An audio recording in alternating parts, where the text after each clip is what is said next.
सुभद्रा योजना को नहीं सरकारंकर बड़ घोषणा जारी हेला विज्ञप्ति। राति पाहिले सुभद्रा योजनार तृतीय किस्ती टंका आसिबो। सरकारंक तरफरु सबु प्रकार प्रस्तुति सरीछि। किए 5,000 किए 10,000 किए 15,000 एवं किए 20,000 टंका पाइबे। सरकारंक तरफरु हठात जारी हेला विज्ञप्ति। जेउ माने अगस्ट 9 तारिख रे टंका पाइबे एवं जेउ माने टंका न पाइबे सभिंक पही ए विज्ञप्ति रहिछि। आसंतु जानिबा कोन रहिछि ए विज्ञप्ति माध्यम रे। विज्ञप्ति को सीधा सड़क भाव में आम स्क्रीन रे शेयर करिछु। एही विज्ञप्ति रे लेखा अछि जेउ सुभद्रा आवेदनकारी माने देय हस्तांतर होई नाही तांकर एक तालिका संपृक्त ब्लॉक म्युनिसिपालिटी विज्ञापित अंचल अथवा महानगर निगम स्तर और सुभद्रा पोर्टाल रे उपलब्ध रहिछि। वर्तमान सुधा लाभ पाई नथिबा आवेदनकारी मानंकु परामर्श दिया जाउछि कि सेमाने एही तालिकार जांच करंतु। जदि एही तालिकारे तांकर नाम थाए ताहाले अकाउंट थिबा बैंक को जाई अकाउंट टिकु देय हस्तांतर योग्य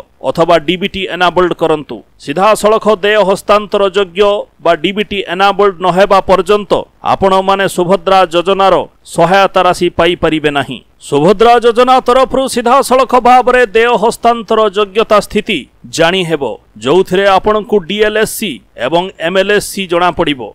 डीएलएससी हेउछि डिस्ट्रिक्ट लेवल सिलेक्शन कमिटी आउ एमएलएससी हेउछि माइक्रो लेवल सिलेक्शन कमिटी। एमाने सुभद्रा योजनार मॉनिटरिंग कमिटी। तेबे सुभद्रा योजना रे अगस्ट 9 तारिख रे जो माने टंका पाइले दया करी कमेंट रे जणांतु एवं जो मानकर स्थिति पेंडिंग रहिछि सेमाने मध्य कमेंट करिबा पई भूलंतु नाही। धन्यवाद।